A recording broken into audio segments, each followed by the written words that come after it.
Ever wondered why many men face challenges in connecting with women? It all begins with motivation. For many men, their driving force is the pursuit of an idealized image of female perfection. This ideal, often shaped by societal standards and personal desires, becomes an aspirational goal. It's not just about finding a partner, but about finding the perfect partner, a vision of flawlessness that may not exist in reality. Let's take a step back in time and look at a classic example, Tom Sawyer. Remember how he meticulously painted that fence, not because he enjoyed the labor, but because he wanted to impress Becky Thatcher? That's a simple illustration of the male instinct to showcase skills, to appear proficient and capable, all in a bid to seek approval from women. It's about demonstrating value, proving worthiness, and yes, capturing attention. So, the quest for the perfect woman becomes a driving force for many men. But what happens when they start pursuing this ideal? As this quest begins, a man might resort to chivalry to prove his worthiness to the eternal feminine ideal. Quite like knights of yore, men often engage in acts of gallantry to win over their fair maidens. This chivalry is not just about opening doors or pulling out chairs. It's about demonstrating strength, reliability, and a willingness to provide and protect. However, while chivalry can be a charming show of affection, it's often tied to the pursuit of an idealized woman, an ideal that can obscure the real complex person underneath. And here's where sacrifice comes into play. For a relationship to truly blossom, a man must be willing to let go of this idealized image and appreciate the woman in front of him for who she truly is, with all her virtues and flaws. This sacrifice, this willingness to see and accept the reality of the individual, that's the true act of chivalry. But there's a roadblock that often halts this pursuit, the paralyzing fear of rejection. The fear of rejection is a powerful deterrent, especially for the young and uncorrupted. It's a silent force that influences men's behavior, often more than they would like to admit. It's like standing at the edge of a high cliff, looking down into the abyss, and the higher the level of attraction, the higher the cliff appears. It's a paradox, really.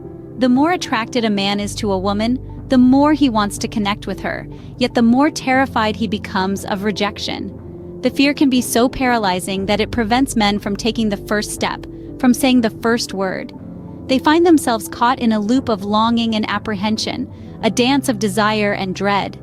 This fear of rejection, it's not just about the sting of a no, but more about the potential loss of a yes to a connection, a yes to a possibility. So how does one overcome this fear? One strategy to overcome fear is through exposure therapy. It's the process of continuously facing what scares you, in this case rejection, until you're desensitized. It's like taking the plunge into cold water. The shock is intense at first, but with time, you acclimate. You can challenge yourself, start by initiating conversations, maybe even ask for a phone number. Each step you take, no matter how small, is a victory against fear. But there's another element to consider: female selectivity. Did you know that female behavior has been shaping male behavior for generations? This is largely due to female sexual selectivity. Women historically have been the choosers, picking the most suitable mates based on a variety of factors. This has in turn influenced male behavior as they strive to fit the criteria set by women. Those irritations you might feel towards your partner, they could be rooted in the historical decisions women have made. But this selectivity brings us to the harsh reality of judgment. Approaching someone attractive means facing the real judgment of potential genetic compatibility. This judgment isn't always about looks or wealth. It's a deep-rooted, instinctive evaluation that occurs on a subconscious level. And here's the kicker. Politeness often serves as a smokescreen. Ever heard the phrase, "let's just be friends"? It's a gentle letdown, but beneath it lies a fundamental judgment. A decision that the person isn't quite right as a romantic partner. This brings us to the plight of low-status men. There's a significant number of men who face societal indifference and are often regarded as losers. Let's dive into the challenges these so-called low-status men face. In our society, they often struggle to find their footing in the dating scene. This struggle is exacerbated by societal expectations and stereotypes, which can lead to feelings of isolation and inadequacy. By acknowledging these issues, we can begin to challenge these stereotypes and foster empathy.